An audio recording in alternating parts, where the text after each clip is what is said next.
Reclamation projects often face many challenges: dangerous high walls, polluted water bodies. But what about a global pandemic, raptors, and windstorms? In southeast Iowa, just off a winding country road, a small plot of timber disguised a very large problem. 70 acres of high walls, spoil piles, dangerous embankments, polluted water bodies, and clogged streams.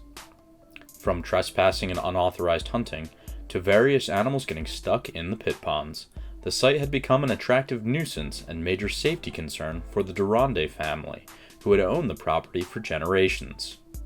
Throw into the mix an ongoing pandemic with ever-changing safety requirements, and the Iowa AML program had its hands full.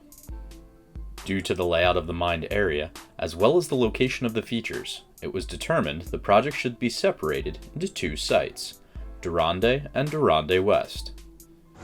What makes this project unique, especially on the DeRonde West site, is that it's somewhat of a, I'll call a marriage between the conventional design, which is the conventional piece is behind me on this wetland bottom, and then that's kind of married to a natural regrade design, which is everything to the east of the site. So we're trying to bring two design philosophies together. This division would allow for the use of two different construction methods under the same contract.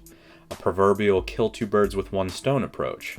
But then two real birds entered the picture, a pair of bald eagles. Named by an AML staff member as Victor and Victoria von Talon, the appearance of the bald eagles at the DeRonde West site provided another challenge regarding the timing of construction activities.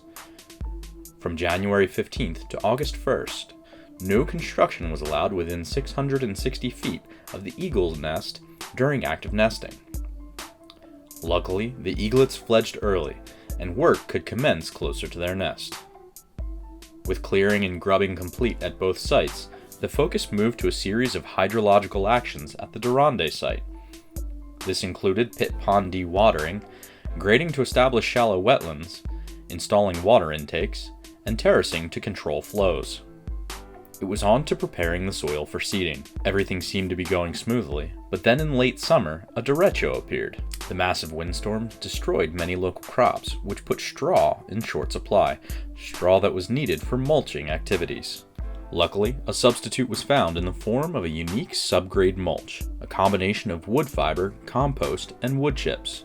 However, to break down the wood chips, nitrogen in the form of agricultural lime needed to be applied at 0.8% of the dry wood weight per acre.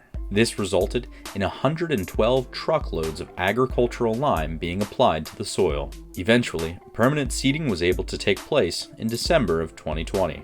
It's amazing. I take my grandkids out there all the time before, and now after, they're just like, wow, this is really cool. It's all different. It looks different every time we go out there.